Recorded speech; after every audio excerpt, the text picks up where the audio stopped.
ತತ್ವಪದ ಬಹಳ ಮುಖ್ಯವಾಗಿ ವಿಮರ್ಶೆಗೆ ಸಿಗಲ್ಲ, ಅರ್ಥಕ್ಕೆ ಸಿಗಲ್ಲ. ನಾವು ಅದನ್ನು ವಿಮರ್ಶೆ ಮಾಡಿದಷ್ಟು ನಮ್ಮ ತಲೆ ಕೆಟ್ಟೋಗುತ್ತೆ.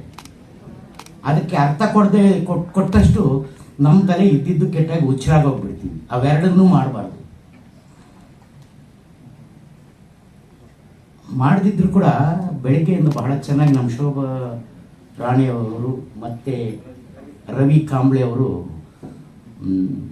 ಬಹಳ ಕಷ್ಟಪಟ್ಟು ಅವರು ನೋಡಿ ಆ ಪೇಪರ್ಗಳು ನೋಡಿ ಭಾಳ ಗಾಬರಿ ಆಗೋದು. ಪಾಪ 8-10 ದಿನದಿಂದ ವರ್ಕ್ ಮಾಡಿದ್ದಾರೆ. ತುಂಬ ಚೆನ್ನಾಗಿ ಹೇಳಿದರು.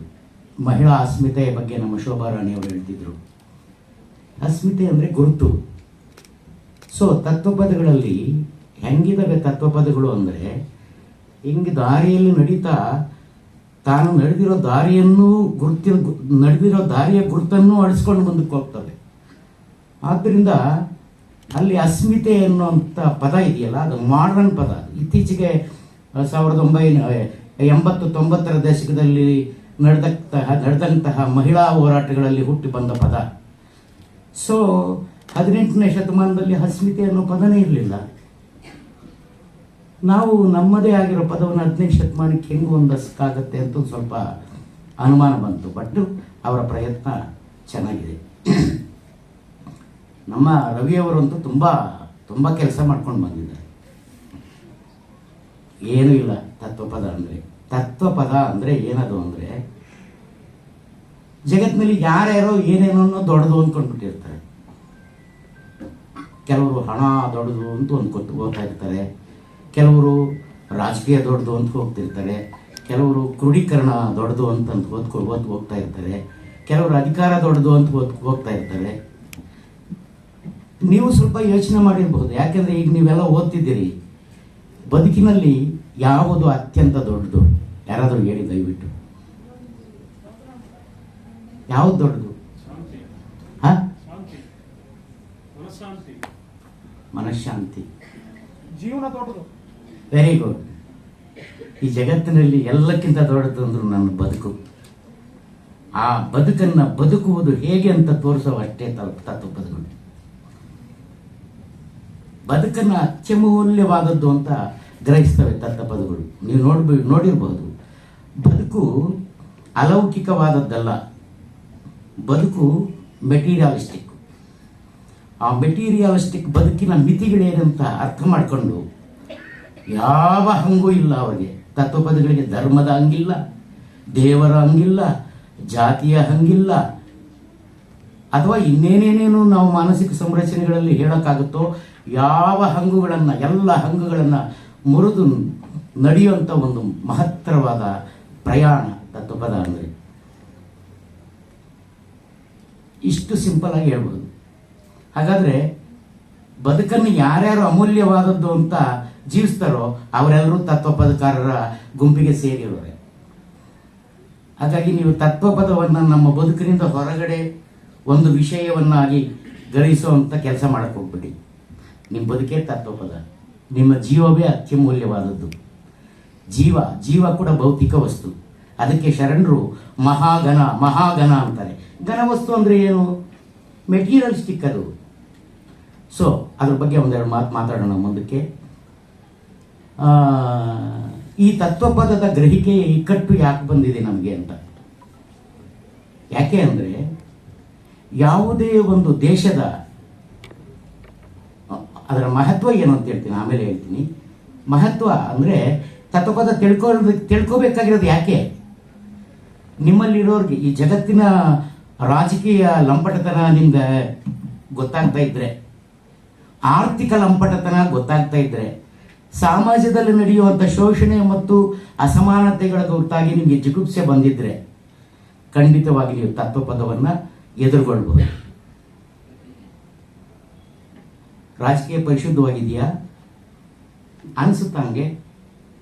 ಇಡೀ ವಿಶ್ವದ ರಾಜಕೀಯ ಹೇಳ್ತಾ ಇದ್ದೀನಿ ನಾನು, ಕೇವಲ ಕರ್ನಾಟಕದ್ದು ಭಾರತದ್ದು ಹೇಳ್ತಾ ಇಲ್ಲ. ಈಗ ನಡೀತಾ ಇರೋ ಲೆಬನಾನ್ ವ್ಯವಹಾರ ನೋಡ್ಕೋಬೋದು, ಗೊತ್ತಿರ್ತದೆ ಬಹಳ ಜನಕ್ಕೆ. ಇದೊಂದು ರಾಜಕೀಯ ಲಂಪಟತನ, ಇದರೊಳಗಡೆ ಆರ್ಥಿಕ ಲಂಪಟತನವೂ ಇರುತ್ತೆ. ಹಾಗೆಯೇ ಸಮಾಜದ ಶೋಷಣೆ ಮತ್ತು ಅಸಮಾನತೆಯನ್ನು ಪ್ರತಿಷ್ಠಾಪಿಸುವ ಉದ್ದೇಶ ಇರುತ್ತೆ. ಇದ್ರ ಬಗ್ಗೆ ತುಂಬ ಅಸಹ್ಯ ಆಗಿಬಿಟ್ರೆ ನಮಗೆ ಒಂದು ಪ್ರಶಾಂತತೆಯನ್ನು ಒದಗಿಸುವ ತಾಣ ಯಾವುದು ಅಂದರೆ ತತ್ವಪದ ಜೀವನ, ತತ್ವಪದ ಬದುಕು. ಅದು ಕೇವಲ ಬಯಲ ಜೀವನ, ಯಾವ ಹಂಗೂ ಇಲ್ಲದೆ. ಆಮೇಲೆ ಜಗತ್ತಿನಲ್ಲಿ ಅತ್ಯಂತ ಉತ್ಕೃಷ್ಟವಾದದ್ದು ಸ್ವಾತಂತ್ರ್ಯ. ನಾನು ಮನುಷ್ಯ ಯಾವನೋ ಹಾಕೊಂತ ಯಾವ ಕಂಡೀಷನ್ಗಳಿಗೂ ಒಳಗಾಗೋದಲ್ಲ, ಯಾವ ಕಂಡೀಷನ್ನು ಇಲ್ಲದೆ ಜೈವಿಕ ಸ್ವಾತಂತ್ರ್ಯವನ್ನು ಅನುಭವಿಸೋದಷ್ಟೇ ಜಗತ್ತಿನಲ್ಲಿ ಶ್ರೇಷ್ಠವಾದದ್ದು. ತತ್ವಪದ ಮನುಷ್ಯನಿಗೆ ಒಂದು ಜೈವಿಕ ಸ್ವಾತಂತ್ರ್ಯವನ್ನು ದಕ್ಕಿಸಿಕೊಡ್ತದೆ. ಅದಕ್ಕಾಗಿ ಲೋಕದಲ್ಲಿ ಇಂದಿಗೂ ಕೂಡ ಸಾರ್ವಕಾಲಿಕವಾಗಿ ತತ್ವಪದದ ಮಾರ್ಗ ಅತ್ಯುತ್ಕೃಷ್ಟವಾದದ್ದು ಅಂತ ಹೇಳ್ತೀನಿ. ಅದರ ಅಗತ್ಯ ಯಾಕೆ ಅಂದರೆ, ನೀವು ಯಾವುದೇ ಒಂದು ದೇಶದಲ್ಲಿ ಇರುವಂಥ ರಾಜಕೀಯ ಲಂಪಟತನ, ಆರ್ಥಿಕ ಲಂಪಟತನ ಮತ್ತು ಸಾಮಾಜಿಕವಾದ ಶೋಷಣೆ ಮತ್ತು ಅಸಮಾನತೆ ಅನ್ನು ನಾವು ಸರಿಯಾಗಿ ಗ್ರಹಿಸ್ಕೋಬೇಕು ಅಂದರೆ ಆ ಮೂರು, ರಾಜಕೀಯ ಲಂಪಟತನ ಮತ್ತು ಆರ್ಥಿಕ ಲಂಪಟತನ ಮತ್ತು ಆ ಸಮಾಜದ ಶೋಷಣೆ ಮತ್ತು ಅಸಮಾನತೆ, ಆ ಮೂರನ್ನು ಸಾಂಸ್ಕೃತಿಕ ವಾರಸುದಾರರ ಕೈಯಲ್ಲಿರುತ್ತೆ, ನಮ್ಮ ಕೈಯಲ್ಲಿರೋದಿಲ್ಲ. ಅದು ಸಾಂಸ್ಕೃತಿಕ ವಾರಸುದಾರರಲ್ಲಿ ಇರುತ್ತೆ. ನಮಗೇನಾಗೋಯ್ತು, ಸ್ವಾತಂತ್ರ್ಯದ ಆಸುಪಾಸಿನಲ್ಲಿ ಬಂದಿರತಕ್ಕಂಥ ಆಧುನಿಕ ಶಿಕ್ಷಣದಿಂದಾಗಿ ಅಲ್ಲಿ ಒಂದು ದೊಡ್ಡ ದುರಂತ ನಡೆದೋಯ್ತು. ಏನದು ಅಂತಂದರೆ, ರಾಜಕೀಯ ಶಾಸ್ತ್ರವನ್ನು ಸಂಸ್ಕೃತಿಯಿಂದ ಕಿತ್ತುಕೊಳ್ಳಲಾಯಿತು, ಬೇರ್ಪಡಿಸಲಾಯಿತು. ಅರ್ಥಶಾಸ್ತ್ರವನ್ನು ಸಂಸ್ಕೃತಿಯಿಂದ ಕಿತ್ತುಕೊಳ್ಳಲಾಯಿತು, ಬೇರ್ಪಡಿಸಲಾಯಿತು. ಮತ್ತು ಸಮಾಜಶಾಸ್ತ್ರವನ್ನು ಸಂಸ್ಕೃತಿಯಿಂದ ಕಿತ್ತುಕೊಳ್ಳಲಾಯಿತು. ಈ ರೀತಿ ಬೇರೆ ಬೇರೆ ಮಾಡಿದ್ರಿಂದ ನಾವು ಇದುವರೆಗೂ ಆರ್ಥಿಕವಾಗಿ ಮತ್ತು ಸಾಮಾಜಿಕವಾಗಿ ಮತ್ತು ರಾಜಕೀಯವಾಗಿ ರಾಜಕೀಯ ಕ್ಷೇತ್ರಗಳಲ್ಲಿ, ಆರ್ಥಿಕ ಕ್ಷೇತ್ರದಲ್ಲಿ ಮತ್ತು ಸಾಮಾಜಿಕ ಕ್ಷೇತ್ರದಲ್ಲಿ ಅವುಗಳನ್ನು ಪುನರ್ರೂಪಿಸೋದಕ್ಕೆ ಸಾಧ್ಯವಾಗ್ತಾ ಇಲ್ಲ, ಅಷ್ಟೊಂದು ಸಂಕೀರ್ಣ ಆಗ್ತಾ ಇದೆ. ಯಾಕೆಂದರೆ ಸಂಸ್ಕೃತಿ ಅನ್ನೋದು ಕೆಲವೇ ಜನಗಳ ಕೈಯಲ್ಲಿರ್ತಕ್ಕಂತಹ ಒಂದು ಸೀಕ್ರೆಟ್. ಅದು ಆ ಸೀಕ್ರೆಟ್ಟು ನಮ್ಮ ಅಲ್ಲಿನ ರಾಜಕೀಯ ಮತ್ತು ಆರ್ಥಿಕತೆ ಮತ್ತು ಸಮಾಜದೊಂದಿಗೆ ನೇರ ಸಂಬಂಧ ಇರುತ್ತೆ ಮತ್ತು ಅದರ ಕಂಟ್ರೋಲಲ್ಲಿ ಇರುತ್ತೆ. ಅದು ನಮಗೆ ಗೊತ್ತಾಗ್ತಾ ಇಲ್ಲ. ಕೇವಲ ನಾವು ರಾಜಕೀಯವಾಗಿ ಆರ್ಥಿಕವಾಗಿ ಎಷ್ಟು ವಿಶ್ಲೇಷಣೆ ಮಾಡಿದರೂ ಕೂಡ, ಎಷ್ಟು ವೈಚಾರಿಕ ವಿಚಾರ ಮಾಡಿದ್ರು ಕೂಡ ಅವುಗಳನ್ನು ಪುನರ್ರೂಪಿಸೋದಕ್ಕೆ ನಮ್ಮ ಕೈಲಿ ಸಾಧ್ಯ ಆಗಲ್ಲ. ಹೇಗೆ ಅಂದರೆ, ನಮ್ಮ 10ನೇ ತಾತ ಹೊಲೆಯ ಆಗಿದ್ದ, ನನ್ನ 10ನೇ ಮೊಮ್ಮಗ ಕೂಡ ಹೊಲೆಯ ಆಗಿರ್ತಾನೆ. ಅಪ್ಡೇಟ್ ಮಾಡೋಕ್ಕಾಗಲ್ಲ. ನನ್ನ 10ನೇ ತಾತ ಯಾವುದೋ ಒಂದು ಧರ್ಮಕ್ಕೆ ಸೇರಿದ್ದ, ನನ್ನ 10ನೇ ತಾತ ಅದೇ ಧರ್ಮಕ್ಕೆ ಸೇರಿರ್ತಾನೆ. ನನ್ನ 10ನೇ ತಾತನಿಗೆ ಎಷ್ಟು ಎಕನಾಮಿಕಲ್ ಸ್ಟೇಟಸ್ ಇದೆಯೋ ನನಗೂ ಅದೇ ಎಕನಾಮಿಕಲ್ ಸ್ಟೇಟಸ್ಸು, ನನ್ನ 10ನೇ ಮೊಮ್ಮಗನಿಗೂ ಅದೇ ಎಕನಾಮಿಕಲ್ ಸ್ಟೇಟಸ್. ನಾವು ಪ್ರತಿದಿನ ನೋಡ್ತಾ ಇದ್ದೀವಿ ಸಮಾಜದಲ್ಲಿ, ಗಂಡ ಹೆಣ್ಣನ್ನು ಶೋಷಣೆ ಮಾಡ್ತಾನೆ, ಹೆಣ್ಣು ಗಂಡನನ್ನು ಶೋಷಣೆ ಮಾಡ್ತಾಳೆ, ಅಪ್ಪ ಅಮ್ಮನ ಮಕ್ಕಳು ಶೋಷಣೆ ಮಾಡ್ತಿದ್ದೇವೆ. ಕುಟುಂಬದಲ್ಲಿ ಇರ್ತಕ್ಕಂಥ 4 ಜನರನ್ನ ದುರುಪಯೋಗ ಇಟ್ಕೊಳ್ತಾ ಇದ್ದೀವಿ, ಶೋಷಣೆ ಮಾಡ್ತಿದ್ದೀವಿ. ಇದನ್ನು ರಿಪೇರಿ ಯಾಕಾಗ್ತಾ ಇಲ್ಲ? ಯಾಕಾಗ್ತಾ ಇಲ್ಲ ಅಂದರೆ, ನಮ್ಮಲ್ಲಿ ಸಾಂಸ್ಕೃತಿಕ ವಿಸ್ಮೃತಿ ಇದೆ. ನಾವು ನಮ್ಮ ಸಂಸ್ಕೃತಿಯನ್ನು, ನಮ್ಮ ಬದುಕಿನ ವಿಷಯವನ್ನು ಮರೆತು ಹೋಗಿದ್ದೀವಿ. ಉಳಿದಂತೆ ಅದಕ್ಕೆ ಬೇಕಾಗಿರ್ತಕ್ಕಂಥ ಎಲ್ಲ ಕೊಡ್ತಾ ಇದ್ದೀವಿ, ಆದರೆ ಸಂಸ್ಕೃತಿಯಾಗಿ ದಿವಾಳಿಯಾಗಿದ್ದೀವಿ ನಾವು. ಅದರಲ್ಲಿ ಎರಡನೇದು ಇನ್ನೊಂದು ಕೆಲಸ ಆಯಿತು. ಇನ್ನೊಂದು ಕೆಲಸ ಏನಾಯಿತು ಅಂದರೆ, ಸಂಸ್ಕೃತಿ ಅನ್ನೋದು ಕೆಲವೇ ಪಟ್ಟಭದ್ರ ಶಕ್ತಿಗಳ ಕೈಯಲ್ಲಿ ಇದ್ದಿದ್ದರಿಂದ ಅವರೇನು ಮಾಡ್ತಾ ಇದ್ರು, ನಮ್ಮ ನಿಜವಾದ ಸಂಸ್ಕೃತಿಗಳನ್ನು ಅಮುಖ್ಯಗೊಳಿಸಿ ನಮ್ಮ ಸಂಸ್ಕೃತಿಯೇ ನಿಮ್ಮ ಸಂಸ್ಕೃತಿ ಅಂತ ಮತ್ತೆ ಮತ್ತೆ ಮತ್ತೆ ಮತ್ತೆ ಮತ್ತೆ ಅನೇಕ ಶತಮಾನಗಳು ಹೇಳ್ಕೊಂಡು ಬಂದಿದ್ದರಿಂದ ಇವತ್ತು ನಾವು ನಮ್ಮ ಸಂಸ್ಕೃತಿ, ನಮ್ಮ ಬದುಕು ಯಾವುದು ಅಂತ ಅರ್ಥ ಮಾಡ್ಕೊಳ್ಳೋದಕ್ಕೆ ವಿಫಲರಾಗ್ತಿದ್ದೀವಿ. ಹಾಗೆ ನೋಡಿದರೆ ಬಹುತ್ವದ ಬಗ್ಗೆ ಬಹಳ ಚೆನ್ನಾಗಿ ಹೇಳ್ತಿದ್ರು ಅವರು. ಬಹುತ್ವ ಅಂದರೆ ಅದರ ವಿಸ್ತಾರ ಬಹಳ ದೊಡ್ಡ, ಒಪ್ಕೋತೀನಿ. ಆದರೆ ಅತ್ಯಂತ ಸ್ಪಷ್ಟವಾದದ್ದು ಕೂಡ ಬಹುತ್ವ. ಈಗ ನೋಡಿ, ನಮ್ಮ ಬಹುತ್ವದ ಸಂಸ್ಕೃತಿಗಳಲ್ಲಿ 2 ಸಂಸ್ಕೃತಿಗಳು ಬರ್ತವೆ ಸಾಂಸ್ಕೃತಿಕ ಚರಿತ್ರೆಯಲ್ಲಿ. ಒಂದು ವೈದಿಕ, ಇನ್ನೊಂದು ಅವೈದಿಕ. ವೈದಿಕ ಸಂಸ್ಕೃತಿಯನ್ನು ರೂಪಿಸಿದವರಲ್ಲಿ ಮೊದಲನೇ ಅವನು ಜೈಮಿನಿ, ಎರಡನೆಯವನು ಬಾದರಾಯಣ, ವೇದವ್ಯಾಸ, ಮನು, ಪತಂಜಲ, ಆಮೇಲೆ ಶಂಕರಾಚಾರ್ಯ, ಮಧ್ವಾಚಾರ್ಯ, ರಾಮಾನುಜಾಚಾರ್ಯ, ನಿಂಬರ್ಕ, ಇವರೆಲ್ಲ ವೈದಿಕ ಸಂಸ್ಕೃತಿಯನ್ನು ರೂಪಿಸಿದವರು. ಹಾಗಾದ್ರೆ ಭಾರತದಲ್ಲಿ ಒಂದೇ ಸಂಸ್ಕೃತಿನ ಇರೋದು ಅಂತ ಕೇಳಿದ್ರೆ, ಸಾವಿರಾರು ವರ್ಷಗಳಿಂದ ಈ ಸಂಸ್ಕೃತಿಯ ಮೇಲೆ ಪ್ರತಿಭಟನೆ ಮಾಡಿದ ಅನೇಕ ಸಂಸ್ಕೃತಿಗಳಿದ್ದಾವೆ. ಆ ಅನೇಕ ಸಂಸ್ಕೃತಿಗಳನ್ನು ಮರೆಮಾಚಲಾಗಿದೆ ಮತ್ತು ಅಮುಖ್ಯಗೊಳಿಸಲಾಗಿದೆ. ಯಾವ್ಯಾವುದು? ಸಾಂಖ್ಯರು, ಚಾರ್ವಾಕರು, ಲೋಕಾಯುತರು ಆದ್ಮೇಲೆ ಬುದ್ಧಗುರುವಿನಲ್ಲಿ ಬುದ್ಧಗುರುವಿನ ಕಾಲದಲ್ಲಿ ಅವೈದಿಕ ಗುರುಗಳು ಬಹಳ ಜನ ಇದ್ದರು, ಬಹಳ ಪ್ರತಿಭಟನೆ ಮಾಡಿದವರು, ಬಂಡಾಯ ಎದ್ದವರು. ಅವರ್ಯಾರು ಅಂದರೆ ಅಜೀವಿಕ, ಅಂಬಟ್ಟ ಬೇಲಪುತ್ತ, ಮಕ್ಕಲಿ ಗೋಸಾಲ. ಇವರ ನಂತರ ಬೌದ್ಧ ಮಾಧ್ಯಮಿಕರು, ಅವರ ನಂತರ ಶೈವ ತಾಂತ್ರಿಕರು, ನಾಥ ಪರಂಪರೆಯವರು, ಕಾಪಾಲಿಕರು, ಕಾಳಮುಖರು, ಅವರ ನಂತರ ಶಿವಶರಣರ ನಂತರ 16ನೇ ಶತಮಾನದ ದಾಸ ಪರಂಪರೆ. ಆಮೇಲೆ ಅದಾದ ನಂತರ 18ನೇ ಶತಮಾನದಿಂದ ಹಿಡಿದು ಇಲ್ಲಿಯ ತನಕ ಜೀವಂತವಾಗಿರುವಂಥ ತತ್ವಪದ ಪರಂಪರೆಯವರು. ಅವರ ಪ್ರತಿಭಟನೆ, ಅವರ ಉದ್ದೇಶ, ಅವರ ಜೀವನ ಮೀಮಾಂಸೆ ಇನ್ನು ಮುಂದೆ ಜಗತ್ತಿಗೆ ಬಹಳ ಅತ್ಯಗತ್ಯ ಇದೆ.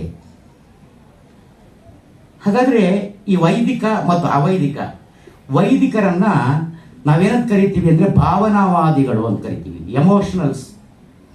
ಅವರು ತಮ್ಮ ಸಂಸ್ಕೃತಿಯನ್ನು ಎಮೋಷನಲ್ಸ್ ಮೇಲೆ ಕಟ್ತಾ ಹೋಗ್ತಾರೆ. ಮತ್ತೆ ಪಾರಮಾರ್ಥಿಕ ತತ್ವ ಅಂತ ಕರಿತೀವಿ ಅವ್ರನ್ನ, ಪಾರಮಾರ್ಥಿಕ ತತ್ವ. ಅದೇ ನೀವು ಈ ಕಡೆ ಬಂದಾಗ, ಅವೈದಿಕ ಕಡೆ ಬಂದಾಗ ಅವ್ರದ್ದು ಭೌತಿಕವಾದ ಅಲ್ಲ, ಭಾವನಾವಾದ ಅಲ್ಲ, ಅವರ ಭೌತಿಕವಾದ. ಇವ್ರದ್ದು ಭೌತಿಕವಾದ, ಇವ್ರದ್ದು ಭಾವನಾವಾದ. ಭೌತಿಕವಾದ ಅಂದರೆ ಮೆಟೀರಿಯಲಿಸ್ಟಿಕ್. ಜೀವನ ಅನ್ನೋದು ಒಂದು ಮೆಟೀರಿಯಲಿಸ್ಟಿಕ್ ಲೈಫ್. ಅದು ಆ ಲೈಫ್, ಆ ಜೀವನ ಪ್ರೀತಿಯನ್ನು ಉದ್ದೀಪನಗೊಳಿಸೋದಕ್ಕೆ ಸಾವಿರಾರು ವರ್ಷಗಳಿಂದ ಪ್ರತಿಭಟನೆ ನಡ್ಕೊಂಡು ಬಂದಿದೆ ನಮ್ಮ ಭಾರತ ದೇಶದಲ್ಲಿ. ಹಾಗಾದರೆ ಭಾವನಾವಾದ ಅಥವಾ ಪಾರಮಾರ್ಥಿಕವಾದ ಮತ್ತು ಪ್ರಪಂಚವಾದ ಎರಡಕ್ಕೂ ವ್ಯತ್ಯಾಸ ಏನಪ್ಪಾ ಅಂದರೆ, ಶಂಕರ ಹೇಳ್ತಾನೆ, ಅಹಂ ಬ್ರಹ್ಮಾಸ್ಮಿ,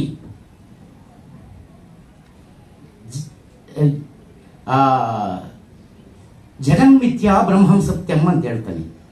ಜಗನ್ಮಿಥ್ಯಾ ಬ್ರಹ್ಮಂ ಸತ್ಯಂ ಅಂತ ಹೇಳ್ತಾರೆ ಶಂಕರಾಚಾರ್ಯರು. ಅಂದ್ರೆ ಅರ್ಥ ಏನಪ್ಪಾ ಅಂದ್ರೆ, ನಮಗೆ ಇಂದ್ರಿಯಗಳ ಮೂಲಕ ಗೋಚರವಾಗ್ತಾ ಇರ್ತಕ್ಕಂಥ ಈ ಜಗತ್ತು ಸುಳ್ಳು, ಈ ಜಗತ್ತು ಇಲ್ಲ. ಯಾವುದು ನಮ್ಮ ಇಂದ್ರಿಯಗಳಿಗೆ ಗೋಚರವಾಗದೇ ಇರತಕ್ಕಂಥದ್ದಿದೆಯೋ ಅದು ಮಾತ್ರ ಸತ್ಯ. ಹಾಗಾಗಿ ಇಲ್ಲಿ ಯಾವುದೇ ಭೌತಿಕ ವಸ್ತುಗಳಿಗೆ ಪ್ರಯತ್ನ ಮಾಡೋದಿಲ್ಲ, ಮಾಡಿದರೂ ಕೂಡ ಯಾವ ಉಪಯೋಗವೂ ಈ ಜಗತ್ತಿಗೆ ಆಗಲ್ಲ ಅಂತ ಹೇಳ್ತಾನೆ. ಸ್ವಲ್ಪ ಕಷ್ಟ ಇದು, ಬಹಳ ದೊಡ್ಡ ಬದುಕಿನ ನಿರಾಕರಣೆ ಇದೆ ಇದರಲ್ಲಿ. ಏಕೆಂದರೆ ನಾವು ತಿಂತಾ ಇದ್ದೀವಿ ಆಹಾರನೂ ಮಿಥ್ಯನಾ? ಉಸಿರಾಡ್ತಾ ಇದ್ದೀವಿ ಗಾಳಿ, ಅದು ಮಿಥ್ಯನಾ ಅಂತ ಕೇಳಬೇಕಾಗತ್ತೆ. ನಿಂತ್ಕೊಂಡಿದ್ದೀವಿ ನೆಲ, ಅದೂ ಮಿಥ್ಯನಾ? ಹಾಗಾದ್ರೆ ಇಂದ್ರಿಯಗಳಿಗೆ ಗೋಚರವಾಗದೇ ಇರೋಂಥ ಇನ್ನೊಂದು ಏನೋ ಒಂದು ಶಕ್ತಿ ನಮ್ಮಲ್ಲಿದೆ, ಅದು ನಿಜ ಅಂತ ನಂಬ್ಕೊಂಡ್ರೆ ಹಾಗಾದ್ರೆ ಯಾರು ಏನು ಕೆಲಸ ಮಾಡೋಂಗಿಲ್ಲ, ಯಾವ ಸೈಂಟಿಸ್ಟ್ಗೆ ಏನು ಕಂಡು ಹಿಡಿಯೋಂಗಿಲ್ಲ, ಯಾವ ರೋಗಕ್ಕೂ ಔಷಧ ಕಂಡು ಹಿಡಿಯೋಂಗಿಲ್ಲ, ಜೀವನಕ್ಕೆ ಯಾವುದೇ ಬೆಲೆಯೂ ಇಲ್ಲ. ಅವ್ರು ಹೇಳ್ತಾರೆ ನಮ್ಮ ಪ್ರಪಂಚವಾದಿಗಳು, ನೀನು ಹೇಳ್ತಾ ಇರೋದು ಭ್ರಮೆ, ನೀನು ಹೇಳ್ತಾ ಇರೋದು ಭ್ರಮೆ. ಭ್ರಮೇಣಹಂ ಭ್ರಮೇಣತ್ವಂ ಭ್ರಮೇಣೀಶ್ವರ ಭಾವತ್ವಂ ಭ್ರಮ ಮೂಲಮಿದಂ ಜಗತ್ ಅಂತ ಹೇಳ್ತಾರೆ ಅವರು ಸಂಸ್ಕೃತದಲ್ಲಿ ಗ್ರಂಥಗಳನ್ನು ಬರ್ತಾರೆ. ಲೋಕಾಯುತ ಸೂತ್ರ ಸಂಸ್ಕೃತದಲ್ಲಿದೆ. ಭ್ರಮೇಣತ್ವಂ ಭ್ರಮೇಣಹಂ ಭ್ರಮೇಣೀಶ್ವರ ಭಾವತ್ವಂ ಭ್ರಮ ಮೂಲಮಿದಂ ಜಗತ್ ಅಂತ ಹೇಳ್ತಾರೆ. ನೀನು ಹೇಳ್ತಾ ಇರೋದೆಲ್ಲ ಭ್ರಮೆ. ಭ್ರಮೆಗೂ ವಸ್ತುಸ್ಥಿತಿಯ ಜೀವನಕ್ಕೂ ಬಹಳ ಸ್ಪಷ್ಟವಾಗಿ ಅರ್ಥ ಮಾಡ್ಕೊಳ್ಳೋದಕ್ಕೆ ಸಾಧ್ಯ ಅಲ್ಲಿಂದ ಬರುತ್ತೆ ನನಗೆ ಅಂದರೆ ತತ್ವಪದಗಳಲ್ಲಿ ಮಾತ್ರ ಬರುತ್ತೆ. ಲೋಕದ ವಸ್ತುಸ್ಥಿತಿ ಮತ್ತು ಭ್ರಮೆ. ನಾನು ನಮ್ಮ ಫ್ರೆಂಡ್ ಜೊತೆಯಲ್ಲಿ ಬರ್ತಾ ಇದ್ರೆ ನಮ್ಮೂರಲ್ಲಿ ಒಬ್ಬ ತಿಮ್ಮಾರೆಡ್ಡಿ ಅನ್ನೋಂಥ ವ್ಯಕ್ತಿ ಕ್ಯಾನ್ಸರ್ ಬಂದಿದೆ. ತುಂಬ ಬಡತನದಲ್ಲಿ ಜೀವನ ಮಾಡಿದವನು. 5 ಎಕರೆ ಜಮೀನಿದೆ. 5 ಎಕರೆ ಜಮೀನಿದ್ರೆ 5 ಎಕರೆ ಜಮೀನಿನ ಬೆಲೆ ಇವತ್ತೆಷ್ಟು ಅಂತಂದ್ರೆ 50 ಕೋಟಿ. 50 ಕೋಟಿ ಜಮೀನು ಮಾರಲಿಲ್ಲ ಅವನು. ನನ್ನ ಮಕ್ಕಳಿಗಿರಲಿ ಅಂತ ಇಟ್ಟಿದ್ದಾನೆ. ಸರಿ, ಈಗ ಅವನಿಗೆ ಕ್ಯಾನ್ಸರ್ ಬಂದಿದೆ.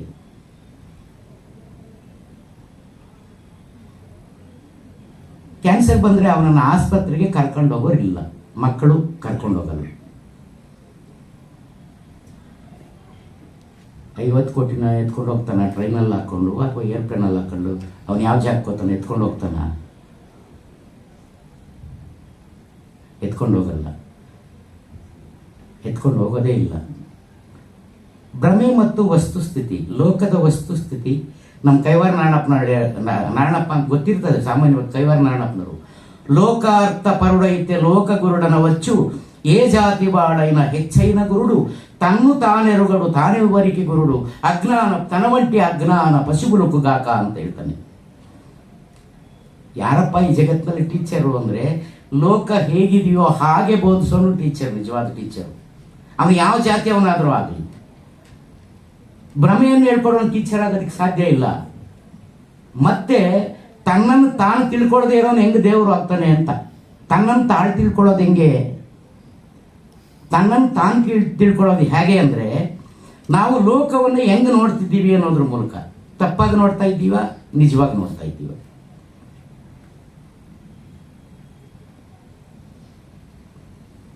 ಅಂದರೆ ತತ್ವಪದಗಳು ಲೋಕವನ್ನು ಹೇಗೆ ನೋಡಬೇಕು ಅನ್ನೋದನ್ನು ಕಲಿಸ್ತವೆ. ಯಾವನೋ ಟೋಪಿ ಇಟ್ಕೊಂಡಿದ್ದ, ಕಾಡಿಗೆ ಇಟ್ಕೊಂಡಿದ್ದ, ಮೀಸೆ ತೆಗೆದಾಕಿದ್ದ, ಗಡ್ಡ ಬಿಟ್ಟಿದ್ದ, ಅವನನ್ನೇನಂತೀವಿ? ಏನಂತೀವಿ? ಟೋಪಿ ಇಟ್ಕೊಂಡವನೆ, ಕಾಡಿಗೆ ಇಟ್ಕೊಂಡವನೆ, ಮೀಸೆ ತೆಗೆದಾಕಿದ್ದಾನೆ, ಅವನು ಜುಬ್ಬ ಹಾಕ್ಕೊಂಡಿದ್ದಾನೆ, ಪ್ಯಾಂಟನ್ನು ಸ್ವಲ್ಪ ಮೊಣಕಾಲಿನಿಂದ ಕೆಳವರೆಗೂ ಎತ್ತಿದ್ದಾನೆ, ಹಿಂಗೆ ಅವನನ್ನು ಏನಂತೀವಿ ನಾವು? ಮುಸ್ಲಿಂ ಅಂತೀವಿ. ಏನಂತೀವಿ? ಅವ್ನು ಯಾವ್ಯಾವ ಬಟ್ಟೆ ಇಲ್ಲ, ಏನೋ ಒಂಥರ ಇರ್ತಾನೆ ಪಾಪ, ಎಲ್ಲೋ ಕೆಲ್ಸಕ್ಕೆ ಹೋಗಿರ್ತಾನೆ, ಎಲ್ಲ ಮೆತ್ಕೊಂಡಿರ್ತಾನೆ. ಬಸ್ನಲ್ಲಿ ಹತ್ರ ಇವನು ನೋಡಿದೆ, ಇವನು ಕಳ್ಳ ಇದ್ದಂಗೆ ಅವನಿ. ಅದೇ ಒಂದು ಟೈ ಹಾಕ್ಕೊಂಡು ಒಂದು ಸಣ್ಣ ಶುಪ್ ಗೀಟ್ ಹಾಕ್ಕೊಂಡು ಟ್ರಿಮ್ ಆಗಿದ್ದರೆ ಅವನನ್ನೇ ಅಂತ ಅಂದ್ಕೊಳ್ತೀವಿ. ಈ ಬುತ್ತಿ ಇಟ್ಟರೆ ಲಿಂಗಾಯತ ಅನ್ಕೋತೀವಿ, ನಾಮ ಇಟ್ಟರೆ ದಾಸರವನೇವನು ಅನ್ಕೋತೀವಿ. ಹಾಗಾದರೆ ನಾವು ಭ್ರಮೆಯಿಂದ ಲೋಕವನ್ನು ನೋಡ್ತಾ ಇದ್ದೀವ, ಒಂದು ಜೀವಿಯಾಗಿ ನಾವು ಜೀವಿಯನ್ನು ಜೀವಿಯಂತೆ ನೋಡ್ತಾ ಇದ್ದೀವ. ಬಹಳ ದುರಂತ ಇದು. ಒಬ್ಬ ಗಂಡ ಹೆಂಡತಿ, ನಾನು ಹೇಳ್ತಿದ್ದೇನೆ, ಒಬ್ಬ ಗಂಡ ಹೆಂಡತಿಗೆ ಸಂಸಾರ ಮಾಡ್ತಾ ಇಲ್ಲ ಕಣಪ್ಪ. ಹೆಂಡತಿಯ ಕುರಿತಾಗಿರೋ ಅಭಿಪ್ರಾಯಗಳಿಗೆ ಸಂಸಾರ ಮಾಡ್ತಾವ್ರೆ. ಬಂದಿರೋದು ಪ್ರಾಬ್ಲಮ್ ಅಲ್ಲೇ. ಈ ಹೆಂಡತಿನೂ ಅಷ್ಟೇ, ಹೆಂಡತಿ ಗಂಡನ ಸಂಸಾರ ಮಾಡ್ತಾ ಇದ್ದಾಳ ಅನ್ನೋದಕ್ಕಿಂತ ಗಂಡನ ಕುರಿತಾಗಿರುವಂಥ ಅಭಿಪ್ರಾಯಗಳಿಗೆ ಸಂಸಾರ ಮಾಡ್ತಿದ್ದಾಳೆ. ಅಭಿಪ್ರಾಯ ಹೇಗೆ ಅಂದರೆ ಅವಳದೇ ಏನೋ ಒಂದು ಕಂಡೀಷನ್ ಇರುತ್ತೆ, ಅವನದೇನೋ ಒಂದು ಕಂಡೀಷನ್ ಇರುತ್ತೆ. ಅವನ ಕಂಡೀಷನ್ಗೆ ಇವಳು ಬರಲ್ಲ, ಇವಳ ಕಂಡೀಷನ್ಗೆ ಅವಳು ಬಗ್ಗಲ್ಲ. ಆದ್ದರಿಂದ ಎರಡು ಕೂಡ ಸಪ್ರೇಟ್ ಆಗಿರೋಂಥ ಎರಡು ಐಟಮ್ಗಳು ಒಂದು ಸಂಸಾರದಲ್ಲಿ. ಈ ಸಪ್ರೇಟಿಸಮ್ ಅನ್ನೋದಿದೆಯಲ್ಲ, ಇದೇ ನಮ್ಮ ಬದುಕಿನ ಎಲ್ಲ ದುಃಖಗಳಿಗೆ, ಎಲ್ಲ ಕನ್ಫ್ಯೂಸ್ಗಳಿಗೆ, ಎಲ್ಲ ಅಶಾಂತಿಗೆ, ಎಲ್ಲ ಅಜ್ಞಾನಕ್ಕೆ ಮೂಲ ಕಾರಣ. ನಾವು ಈ ಜಗತ್ತಿನಲ್ಲಿ ಯಾರು ಸಪ್ರೇಟ್ ಅಲ್ಲ. ಆ ಸಪ್ರೇಟ್ ಆಗೋದನ್ನೇ ನಾವು ಅಹಂ ಅಂತೀವಿ. ಅವರು ಬಹಳ ಚೆನ್ನಾಗಿ ಹೇಳ್ತಿದ್ರು. ಬಹುತ್ವ ಅಂತಂದರೆ ಒಂದು ಮರ ಇರುತ್ತೆ, ಆ ಮರ ನೆಲಕ್ಕೆ ಅಂಟ್ಕೊಂಡಿರುತ್ತೆ, ಅದರ ಮೇಲೆ ಒಂದು ಬಳ್ಳಿ ಹೋಗಿರುತ್ತೆ, ಅಲ್ಲಿ ಒಂದು ಹೂವು ಅರಳಿರ್ತದೆ, ಅಲ್ಲಿ ಎಲ್ಲಿಂದನೋ ಒಂದು ದುಂಬಿ ಬಂದು ಮಕರಂದಕ್ಕೆ ಬರ್ತದೆ, ಅಲ್ಲಿ ಮೇಲ್ಗಡೆ ನೋಡಿದ್ರೆ ಗೂಡು ಕಟ್ಕೊಂಡಿರುತ್ತೆ, ಒಂದು ಹಕ್ಕಿ ಮೊಟ್ಟೆ ಇಟ್ಟಿರುತ್ತೆ, ಅಲ್ಲಿರೋ ಹಣ್ಣನ್ನು ತಿಂತಾ ಇರುತ್ತೆ. ಆಮೇಲೆ ಮೇಲ್ಗಡೆಯಿಂದ ಎಲೆ ಉದುರಿರುತ್ತೆ, ಅಲ್ಲಿ ಅನೇಕ ಕೀಟಗಳು ಉದ್ಭವ ಆಗಿರುತ್ತೆ. ಇವೆಲ್ಲಗಳೊಂದಿಗಿನ ಸಹಜೀವನವೇ ನಿಜವಾದ ಬಹುತ್ವ ಅಂತ ಹೇಳಿದ್ರು. ಬಹಳ ಚೆನ್ನಾಗಿ ಹೇಳಿದ್ರು. ಇದನ್ನು ನನ್ನ ಭಾಷೆಯಲ್ಲಿ ಹೇಳ್ತೀನಿ. ನಾನು ಯಾರು? ಪದ್ಮಾಲಯ ನಾಗರಾಜ ಅಲ್ಲೇ ಅಲ್ಲ, ನನ್ನ ಪ್ರಕಾರ ಪದ್ಮಾಲಯ ನಾಗರಾಜ ಅಲ್ಲ ನಾನು.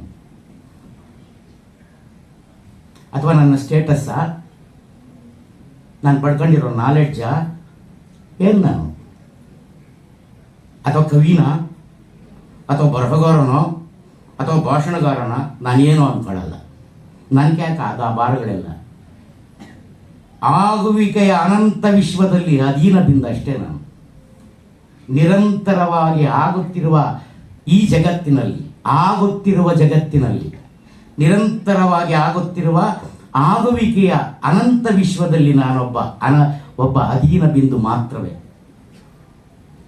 ಅಧೀನ ಬಿಂದು, ಒಂದು ಜೀವಿ ಕೂಡ ಅಲ್ಲ ನಾನು. ಯಾಕೆಂದರೆ ನಾನು ಜೀವಿ ಅಲ್ಲ. ಯಾಕೆಂದರೆ ಈ ಜೀವಿಯಾಗಿ ನಾನು ಇನ್ನು ಉಳಿಯಲ್ಲ ಇಲ್ಲಿ ಪರ್ಮನೆಂಟ್ ಆಗಿ. ಅಧೀನ ಬಿಂದು, ಅರ್ಥ ಆಯ್ತಾ ಈ ವರ್ಡು ನಿಮಗೆ? ಆಗುವಿಕೆಯ ಅನಂತ ಪ್ರವಾಹದಲ್ಲಿ ನಾನೊಂದು ಅಧೀನ ಬಿಂದು. ನೀವೆಲ್ಲರೂ ಕೂಡ ಅಷ್ಟೇ. ಹಾಗಾದ್ರೆ ಯಾವುದು ಇಲ್ಲಿ ಸ್ಟಿಲ್ಡ್ ಆಗಿರೋದು, ಸ್ಥಿರವಾಗಿರೋದಿಲ್ಲ. ಸ್ಥಿರವಾಗಿರೋದು ಯಾವುದು ಅಂದ್ರೆ, ನೀವು ವೈದಿಕರನ್ನ ಪರಬ್ರಹ್ಮ ಒಂದೇ ಸ್ಥಿರ ಅಂತ ಕರೀತಾರೆ. ಆದರೆ ಇವರು ಸ್ಥಿರವಾಗಿರೋದು ಇಲ್ಲ ಅಂತ ಹೇಳ್ತಾರೆ. ಸ್ಥಿರವಾಗಿರೋದು ಯಾವುದು ಇಲ್ಲ ಅಂತ ಭೌತಿಕ ವಿಜ್ಞಾನ ಕೂಡ ಹೇಳುತ್ತೆ. ಫಿಸಿಕ್ಸು ಈ ಜಗತ್ತಿನಲ್ಲಿ ಸ್ಥಿರವಾದದ್ದು ಯಾವುದೂ ಇಲ್ಲ. ಎಲ್ಲವೂ ನಿರಂತರವಾದ ಬದಲಾವಣೆಯಲ್ಲಿರುತ್ತೆ. ಎಲ್ಲವೂ ನಿರಂತರ. ನಾನೇನಾಗಿದ್ದೆ ಈ ಹಿಂದೆ? ಒಳ್ಳೆ ಯುವಕನಾಗಿದ್ದೆ. ಇವಾಗ ಯುವಕನಾಗಿದ್ದೀನ? ಎಲ್ಲ ವೈಟ್ ಬಂದವೆ ಕೂದಲುಗಳೆಲ್ಲ. ಯುವಕನಾಗುವ ಮುನ್ನ ಏನಾಗಿದ್ದೆ? ಹುಡುಗನಾಗಿದ್ದೆ. ತುಂಬ ತುಂಟಾಟ ಮಾಡಿ ಸಿಕ್ಕದವ್ರಿಗೆಲ್ಲ ವಧೆ ತಿಂತಾ ಇದ್ದೆ. ಈಗ ವಧೆ ತಿಂತಿದ್ದೀನ? ಹುಡುಗನಾಗಿದ್ದೆ. ಅದಕ್ಕಿಂತ ಮುಂದೆ ಏನಾಗಿದ್ದೆ? ನಮ್ಮ ತಾಯಿ ಮಡಿಲಲ್ಲಿ ಮಗುವಾಗಿದ್ದೆ. ಅದಕ್ಕಿಂತಲೂ ಹಿಂದೆ ಏನಾಗಿದ್ದೆ? ನಮ್ಮ ತಾಯಿ ಗರ್ಭದಲ್ಲಿ ಶಿಶುವಾಗಿದ್ದೆ. ಅದಕ್ಕಿಂತಲೂ ಹಿಂದೆ ಏನಾಗಿದ್ದೆ? ನಮ್ಮ ತಾಯಿ ಮತ್ತು ತಂದೆಯ ಹೊಟ್ಟೆಯಲ್ಲಿ ಚೈತನ್ಯ ರೂಪವಾಗಿದ್ದೆ. ಆ ಚೈತನ್ಯ ರೂಪ ಎಲ್ಲಿಂದ ಬಂತು? ಅವರು ತಿನ್ನೋ ಆಹಾರದಿಂದ ಬಂತು. ಬರೀ ಆಹಾರ ಒಂದೇ ನಾನು ಅಲ್ಲ. ಆಹಾರವೂ ಹೌದು, ಗಾಳಿ ಹೌದು, ನೀರು ಹೌದು. ಮತ್ತೆ ಆಹಾರ ಎಲ್ಲಿಂದ ಬಂತು? ಯಾವುದೋ ಸತ್ತ ಜೀವಿ ಅಥವಾ ಸತ್ತ ಸಸ್ಯದ ದಿಂದ ಹುಟ್ಟಿರುವಂತ ಸಸಾರಜನಕ ಪ್ರೋಟೀನ್, ವಿಟಮಿನ್ಸ್ನ ಹೇಳ್ಕೊಂಡು ಒಂದು ಗಿಡ ತನ್ನ ಕಾಯಿಗಳನ್ನು, ಹಣ್ಣುಗಳನ್ನು, ಆಹಾರವನ್ನು ಒದಗಿಸಿತ್ತು. ಹಾಗಾದರೆ ನನ್ನನ್ನು ಈಗ ಆ ಹಣ್ಣು ಅಂತ ಕರೆಯಲೆ, ಆ ಗಾಳಿ ಅಂತ ಕರೆಯಲೆ, ಆ ನೀರು ಅಂತ ಕರೆಯಲೆ, ನಮ್ಮಪ್ಪ ಅಂತ ಕರೆಯಲೆ, ನಮ್ಮಮ್ಮ ಅಂತ ಕರೆಯಲೆ, ಶಿಶು ಅಂತ ಕರೆಯಲೆ, ನಮ್ಮ ತಾಯಿ ಮಡಿಲಲ್ಲಿರುವಂಥ ಮಗು ಅಂತ ಕರೆಯಲೆ, ವಯಸ್ಸಿನ ಹುಡುಗ ಅಂತ ಕರೆಯಲೆ, ಟೀಚರ್ ಅಂತ ಕರೆಯಲೆ, ಭಾಷಣಕಾರ ಅಂತ ಕರೆಯಲೆ, ನೆರೆತೋಗಿರುವಂಥ ಮುದಿಗೂಬೆ ಅಂತ ಈಗ ಕರೆಯಲೆ.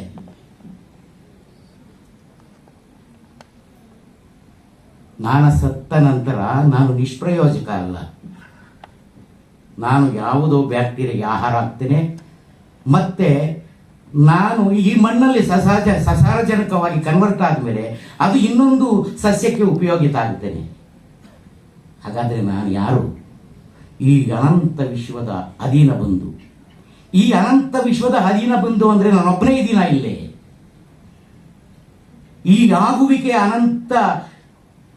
ನಾನು ಕುಡಿತಾ ಇರೋ ಗಾಳಿ, ನೀನು ಕುಡಿತಾ ಇರೋ ಗಾಳಿ ಬೇರೆ ಬೇರೆನಾ? ನಾನು ತಿಂತಾ ಇರೋ ಆಹಾರ, ನೀನು ತಿಂತಾ ಇರೋ ಆಹಾರ ಬೇರೆ ಬೇರೆನಾ? ನೀನು ನಡೆದಾ ಇರ್ತಕ್ಕಂತಹ ನೆಲ ಬೇರೆ ಬೇರೆನಾ? ಬೇರೆ ಬೇರೆ ಅಲ್ಲ. ಒಂದೇ ತಾಯಿ ಗರುಳ ಬಳ್ಳಿಗಳು ನಾವು. ಆ ಒಂದೇ ತಾಯಿ ಗರುಳ ಬಳ್ಳಿಗಳು ಬಂದಾಗ ಅಲ್ಲಿ ನನ್ನ ಅಹಂಕಾರಕ್ಕೆ ಲವಲೇಶ ಕೂಡ ಜಾಗ ಇಲ್ಲ.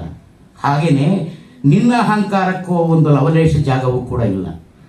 ಆ ಅಹಂಕಾರಕ್ಕೆ ಜಾಗ ಇಲ್ಲದೆ ಎಲ್ಲರ ಆಸ್ತಿ ಇದು, ಎಲ್ಲರೂ ಇಲ್ಲೊಂದು ಜೀವನ ಮಾಡ್ಕೊಂಡು ಹೋಗ್ತಾರೆ ಅನ್ನೋಂಥ ಒಂದು ಸ್ಥಿತಿಗೆ ಕಣ್ತೆರೆಸುವ ಸಾಹಿತ್ಯ ಯಾವುದಿದೆಯೋ ಅದು ತತ್ವಪದ ಸಾಹಿತ್ಯ. ಹಾಗಾದರೆ ದೇವರು, ಇಲ್ಲಿ ದೇವರಿಗೆ ಜಾಗ ಇಲ್ಲ. ಗುಹೇಶ್ವರ ಅಂದೂ ಇಲ್ಲ, ಎಂದೂ ಇಲ್ಲ ಅಂತಂದ ನಮ್ಮ ಲಮ್ಮಪ್ರಭು. ನಮ್ಮ ಕೈವಾರ ನಾರಾಯಣಪ್ಪರು ಮುಗ್ಗುರು ಮೂರ್ತರು ಜೂಟ ಮಿವುಲ ಮೆರುಗುಟ ಬಾಟ. ನಮ್ಮ ಕನಕದಾಸರು ಹೇಳ್ತಾರೆ, ಆ ಹಿರಣ್ಯಕಶಿಪುವನ್ನು ಕೊಂದ ನರಹರಿ ಊರ ಮುಂದಿನ ನರಿಯೇ ಸರಿ ಅಂತಾನೆ. ಹಾಗಾದ್ರೆ ಅವ್ರದ್ದು ದೇವರು ಯಾವುದಪ್ಪ? ನಾವೆಲ್ಲರೂ ಸೇರಿ ಒಂದು ಅನಂತದ ಆಗುವಿಕೆಗೆ ಬಿಂದುಗಳಾಗಿದ್ದೀವಲ್ವಾ. ವಿಶ್ವದಲ್ಲಿರ್ತಕ್ಕಂಥ ಎಲ್ಲ ಜೀವಿಗಳು, ಸಹಜೀವಿಗಳು, ಈ ವಿಶ್ವವೇ ಒಂದು ಮಹಾಘನ. ಅದನ್ನೇ ಅದ್ವಯ, ಎರಡನೇದಿಲ್ಲ. ಅದ್ವಯ ಒಂದೇ ಇದೆ. ಆ ಒಂದು ಅನ್ನುವಂಥ ಒಂದು ಮಹಾ ಆಲದ ಮರದ ಕೆಳಗಡೆ ನಾವೆಲ್ಲೂ ಬದುಕ್ತಿದ್ದೀವಿ ಅಂತಂದಾಗ ಭ್ರಮೆಗಳು ಬಿದ್ದೋಗುತ್ತೆ. ಒಬ್ಬ ಗಂಡು ಹೆಣ್ಣನ್ನು ಹೇಗೆ ನೋಡ್ತಾನೆ? ಬಹಳ ಬ್ಯೂಟಿಫುಲ್ ಆಗಿದ್ದಾರಪ್ಪ. ನೋಡಿ, ಈಗ ಹೆಣ್ಮಕ್ಳಿಗೆ ಬಹಳ ಡಿಮ್ಯಾಂಡ್ ಆಗ್ಬಿಟ್ಟೈತೆ. ಡಿಮ್ಯಾಂಡ್ ಆಗ್ಬಿಟ್ಟು ಏನಾಗಿದೆ ಅಂದರೆ ಕರ್ರಗೆ ಇರೋ ಮಗುನ ಮಾಡ್ಕೊಳ್ಳೋದೇ ಇಲ್ಲ. ಅವ್ರು ಬ್ಲಾಕ್ ಅಂತಿದ್ದ, ನಾನು ಬೇಡಪ್ಪ. ಅವ್ರು ಡಿಗ್ರಿ ಮಾಡಿಲ್ಲಪ್ಪ, ಏನೋ ಸೆಕೆಂಡ್ ಪಿ ಯು ಸಿ ಡುಮ್ಕಿ ಅಂತ, ನನಗೆ ಬೇಡಪ್ಪ ಅಂತ. ಒಬ್ಬ ಇಂಜಿನಿಯರ್ ಆಗ್ಬಿಟ್ರೆ ಅವನಿಗೆ ತಗೊಂಡೋಗಿ ಇಂಜಿನಿಯರೇ ಬೇಕು. ಡಾಕ್ಟ್ರ್ ಆಗ್ಬಿಟ್ರೆ ಅವನಿಗೆ ಡಾಕ್ಟ್ರೇ ಬೇಕು. ಹಾಗಾದರೆ ಜೀವಿಗಳಲ್ವಾ ಬ್ಲಾಕ್ ಆಗಿರೋರು ಅಥವಾ ಸೆಕೆಂಡ್ ಪಿ ಯು ಸಿ ಡುಮ್ಕಿ ಹೊಡಿರೋರು ಜೀವಿನೇ ಅಲ್ವಾ? ಹಾಗಾದರೆ ಲೋಕದ ವಸ್ತುಸ್ಥಿತಿ ಹೇಗಿದೆಯೋ ಅದರಲ್ಲಿ ಬದುಕ್ತಾ ಇದ್ದೀವ, ಭ್ರಮೆಗಳಲ್ಲಿ ಬದುಕ್ತಾ ಇದ್ದೀವ? ಇಂಜಿನಿಯರ್ ಮದುವೆ ಆಗಿ ಮೊನ್ನೆ ಬೆಂಗಳೂರಲ್ಲಿ 3 ದಿನಕ್ಕೆ ಡೈವರ್ಸ್ ಕೊಟ್ಟಿದ್ದಾಳೆ ಅಮ್ಮ. ಯಾಕೆ ಡೈವರ್ಸ್ ಕೊಡ್ತಾನೆ ಅಂತಂದರೆ ಅವನು ಏನಾದರೂ ತಿನ್ನೋವಾಗ ಕರ್ಮ್ ಅಂತ ಸೌಂಡ್ ಬರುತ್ತೆ ಅಂತ. ನನ್ನ ಕೈಲಿ ಆ ಡಿಸ್ಟರ್ಬ್ ತಡಿಯಕ್ಕಾಗಲ್ಲ ಸಾರ್. ಅವನೇನೋ ಅಗಿಯೋವಾಗ ಮೇಕೆ ಥರ ಆಗಿದ್ದಾನೆ. ಇದನ್ನೇ ನಾವು ಸಪರೇಟಿಸಮ್ ಅಂತ, ಇದನ್ನೇ ಅಸಹನೆ ಅನ್ನೋದು. ಒಂದು ಜೀವಿಯನ್ನ ಇನ್ನೊಂದು ಜೀವಿ ಸಹಿಸಿಕೊಳ್ಳದೆ ಇರೋದನ್ನೇ ಜಾತಿ ಅನ್ನೋದು. ಜಾತಿ ಅಂದ್ರೆ ಕ್ಯಾಸ್ಟ್ ಮಾತ್ರ ಅಲ್ಲ ಕಣಪ್ಪ. ಜಾತಿ ಅಂದ್ರೆ ನನ್ನ ಸಮ ಅವನಲ್ಲ ಅಂತ ಅನ್ಕೊಳ್ಳೋದೇ ಜಾತಿ. ನನ್ಗೆ ಹೆಂಗ್ರಿ ಅವನು ಈಕ್ವಲು, ನನ್ನ ಡಾಕ್ಟ್ರು, ಅವನು ಕಾಂಪೌಂಡ್ರು. ನಾನು ಹೆಂಗ್ರಿ ನನ್ನ ಟೀಚರು, ಅವನು ಇದು ಕಸ ಗುಡಿಸೋನು. ಅವನು ನನಗೆ ಹೆಂಗ್ರಿ ಫ್ರೆಂಡ್ ಆಗತ್ತಾನೆ? ಅವನೆಲ್ಲಿ ನಾನೆಲ್ಲಿ? ನನ್ನ 16 ಮನೆಗಳು ಬಾಡಿಗೆ ಕೊಟ್ಟಿದ್ದೀನಿ. ಅವನಿಗೆ ನೋಡಿದ್ರೆ ಬಾಡಿಗೆ ಮನೆ ಇದೆ, ಅವನಿಗೂ ನನಗೇನ್ರಿ ಈಕ್ವಲು? ಪ್ರತಿ ಮಾತಿನಲ್ಲಿ, ಪ್ರತಿ ಆಲೋಚನಾ ವಿಧಾನದಲ್ಲಿ ನಾವು ನಮ್ಮನ್ನು ಅಸಹನೆ ಪಟ್ಕೊಂಡು ಈ ಲೋಕದ ವಸ್ತುಸ್ಥಿತಿಯಿಂದ ನಮ್ಮನ್ನು ದೂರ ಮಾಡ್ಕೊಂಡಿದ್ದೀವಿ. ಆದ್ದರಿಂದಲೇ ನಿದ್ದೆ ಬರ್ತಾ ಇಲ್ಲ ಮಾತ್ರೆ ತಗೊಳ್ಳೋವರೆಗೂ. 12 ಆದರೂ ನಿದ್ದೆ ಬರ್ತಾ ಇಲ್ಲ. ತಿನ್ನೋ ಊಟ ರುಚಿ ಸಿಗ್ತಾ ಇಲ್ಲ. ನಗ್ನಗ್ತಾ ಮಾತಾಡೋದಕ್ಕೆ ಒಂದು ವರ್ಷಕ್ಕೊಂದು ಸಾರಾದ್ರೂ ನಗರಪ್ಪ ಅಂತ ಕೇಳಿದ್ರೆ ನಗಲ್ಲ. ಅದು ಹೆಂಡತಿ ಮುಂದೆ ಸುತ್ತಮೂ ನಗಲ್ಲ. ಅವಳಂತೂ ಇವನ ಮುಂದೆ ನಗಲ್ಲ. ಅವಳು ಬೇಕಾದ್ರೆ ಫೋನಲ್ಲಿ ಅವಳ ಫ್ರೆಂಡಲ್ಲಿ ಮಾತಾಡ್ಕೊಂತ ಅವನ ಹತ್ರ ನಗ್ತಾಳೆ, ಬೇಕಾದ್ರೆ ಇಲ್ಲಿ ಮಾತ್ರ ನಗಲ್ಲ. ಎಂಥವನು ಗೊತ್ತಾ? ನಿನಗಿನ್ನೂ ಗೊತ್ತಿಲ್ಲ ಕಣೆ, ಅವನು ಬಹಳ ನನ್ನ ಮಗ. ಅವನು ನನಗಿಟ್ರನೆ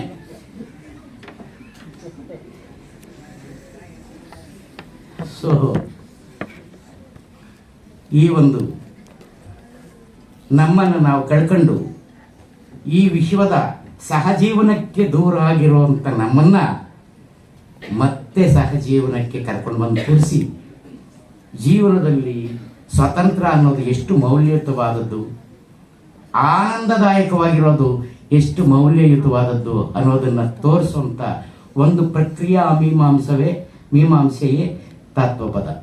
ಆದ್ದರಿಂದ ಅದನ್ನು ವಿಮರ್ಶೆ ಮಾಡೋದಕ್ಕಿಂತ, ಅರ್ಥ ಕಟ್ಟಿಕೊಡೋದಕ್ಕಿಂತ ಅದರಲ್ಲಿ ಬದುಕೋದ್ರಿಂದಾಗಿ ಅದು ನಮ್ಮನ್ನು ಒಂದು ಅನಂತತೆಯ ಆಗುವಿಕೆಯ ಅಧೀನ ಬಿಂದು ಕರ್ಕೊಂಡು ಹೋಗಿ ನಿಲ್ಲಿಸುತ್ತೆ. ನಮ್ಮ ಪುರಂದರದಾಸರು ಹೇಳ್ತಾರೆ, ಬ್ರಹ್ಮಾಂಡದೊಳಗೆ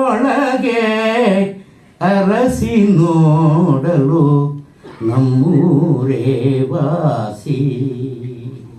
ಈ ಬ್ರಹ್ಮಾಂಡ ಎಲ್ಲ ಹುಡುಕಿ ನೋಡಿದ್ರೆ ನಮ್ಮೂರೇ ವಾಸಯ್ಯ. ಒಬ್ಬೊಬ್ಬನೊಂದೊಂದು ಊರು ಇಟ್ಕೊಂಡವನೇ.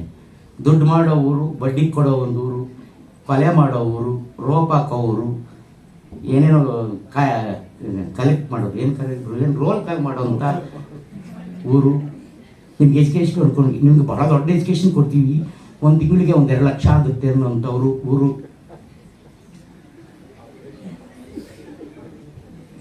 ನೀವು ಇಲ್ಲಿ ಓದ್ಬಿಟ್ರೆ ಗ್ಯಾರಂಟಿ ಡಾಕ್ಟರ್ ಆಗಿಬಿಡ್ತೀರಿ, ಗ್ಯಾರಂಟಿ PhD ಮಾಡಿಬಿಟ್ಟು ಅಮೇರಿಕಾಗೆ ಏರ್ಪ್ಲೇನಲ್ಲಿ ಹೋಗ್ಬಿಟ್ಟು ಇದ್ಬಿಟ್ಟು ನಿಮ್ಗೆ ಅಲ್ಲಿ 10 ಲಕ್ಷ ಸಂಬಳ ಬರುತ್ತೆ ರೀ. ಏನು ತಮಾಷೆನಾ? ಎಂಥ ಬಿಲ್ಡಿಂಗ್ ರೀ ಇದು, ಏನು ರೀ ಕತೆ? ಬನ್ನಿ ನೋಡ್ತಾನೆ ಅವನು, ಓಹೋ ಸರ್ಕಾರಿ ಶಾಲೆಯಲ್ಲಿ ಓದಿದ್ರೆ ಉದ್ಧಾರ ಆಗಲ್ಲ, ಈ ಬಿಲ್ಡಿಂಗ್ ನೋಡಿದ್ರೆ ಹಿಂಗಿರುತ್ತೆ, ಹಂಗಾದ್ರೆ ನಮ್ಮನ್ನು ಏನೋ ಮಾಡಿಬಿಡ್ತಾರೆ ಅಂತ ಬಂದು ಸೇರ್ಕೊಂಡಿರ್ತೀವಿ.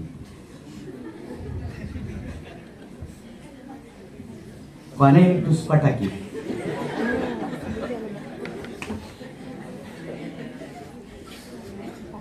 ಕೊನೆಗೆ ಮನುಷ್ಯನೂ ಆಗಿಲ್ಲ, ಈ ಕಡೆ ಅದೂ ಆಗಿಲ್ಲ, ಇದು ಆಗಿಲ್ಲ, ಅದು ಎರಡಕ್ಕೂ ತಪ್ಪಿದ್ದು ಮಂಗಳಮುಖಿ ಆಗೋಗ್ಬಿಡ್ತಾರೆ. ಆಮೇಲೆ ಚಪ್ಪಾಳೆ ತಟ್ಕೊಂಡು ಕಾಸು ಕೇಳಬೇಕಾದ್ರೆ ಬ್ರಹ್ಮಾಂಡದೊಳಗೆ ಅರಸಿ ನೋಡಲು ನಮ್ಮೂರೇ ವಾಸಿ. ಹೇಳ್ತಾನೆ ಆತ್ಮ, ನಿದ್ರೆಯೂ ಹಲ್ಲಿಲ್ಲ, ರೋಗೋಪದ್ರಗಳಿಲ್ಲ, ಶುದ್ರ ಜನಗಳು ಅಲ್ಲಿಲ್ಲ, ಅನುಮಾನದ ಸೊಲ್ಲೇ ಇಲ್ಲ. ಬಹಳ ಬಹಳ ಕ್ರೂರಿ ಅಂದ್ರೆ ಅನುಮಾನ ರೀ ಮನುಷ್ಯನ ಬಗ್ಗೆ. ಯಾರ ಬಗ್ಗೆ ಯಾಕೆ ನಾವು ಅನುಮಾನ ಇಟ್ಕೋಬೇಕು? ಅನುಮಾನದಲ್ಲೇ ಅರ್ಧ ರೋಗ ತಂದ್ಕೊಂಡ್ಬಿಡ್ತಾರೆ, BP, ಶುಗರು, ಎಲ್ಲ ರೋಗ ಬಂದ್ಬಿಡುತ್ತೆ.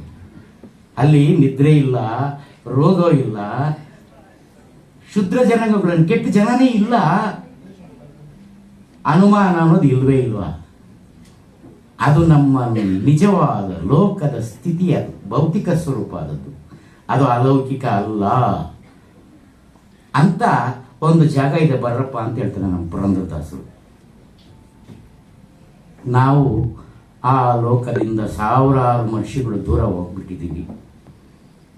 ತಿರುಗು ನಾವು ಮನುಷ್ಯರಾಗಬೇಕಾದ್ರೆ, ನಾವು ಸಮತೆಯ ಮಹತ್ವವನ್ನು ತಿಳ್ಕೋಬೇಕಾದ್ರೆ, ಜೀವನ ಇನ್ನೊಂದ್ಸಾರಿ ಬರಲ್ಲ, ಈಗ ಬಂದಿರೋದು ಇಷ್ಟೇ ಜೀವನ. ಈ ಜೀವನದಲ್ಲಿ ಆನಂದವಾಗಿರ್ಬೇಕು ಅಂದರೆ, ಯಾವ ಭಾರನೂ ಇಲ್ಲದೆ ಬದುಕಬೇಕು ಅಂದರೆ, ಯಾವ ಕಂಡೀಷನ್ಗೂ ಒಳಗಾಗದೆ ನನ್ನ ಸ್ವಾತಂತ್ರ್ಯವನ್ನು ನಾನು ಪೂರ್ಣವಾಗಿ ಅನುಭವಿಸ್ಬೇಕು ಅನ್ನಂದರೆ, ಮತ್ತೆ ನಾವೆಲ್ಲರೂ ತತ್ವಪದದ ಹಾದಿಗೆ ಬರಬೇಕಾಗತ್ತೆ. ಅದೇ ದಿವ್ಯ ಔಷಧಿ ಅಂತ ಹೇಳ್ತಾ ನಾನು ಮಾತನ್ನು ಮುಗಿಸ್ತಾ ಇದ್ದೀನಿ.